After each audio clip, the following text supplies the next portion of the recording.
আয়েশা, বিয়ের আগে তোরে কিন্তু আমি 3বার স্বপ্নে দেখছিলাম। বড্ড খুশি হয়ে গেলেন আয়েশা।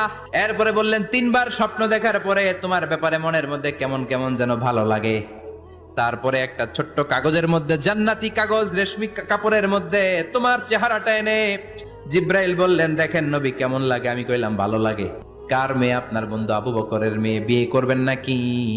বিশ্বনবী বললেন, ও জিব্রাইল, তুমি যদি ঘটক হও, আল্লাহ যদি হয় কাজী, আমি মোহাম্মদ বিয়েতে রাজি। বিয়ে হয়ে গেল, কিন্তু ঘরে দামি ফার্নিচার নাই, টাকা পয়সাও তেমন নাই, কিন্তু আছে খালি সুখ। এত ভালোবাসতেন মা আয়েশাকে। মা আয়েশা গ্লাসের যেই জায়গা দিয়ে পানি খেতেন, বিশ্বনবী ওই জায়গায় মুখ লাগিয়ে পানি খেত। মা আয়েশা গোশতকে হাড্ডি ফেলে দিলে বিশ্বনবী ওই হাড্ডিটা নিয়ে চষতে শুরু করে দিত। এক বালতি থেকে পানি নিয়ে দুইজনে গোসল করত।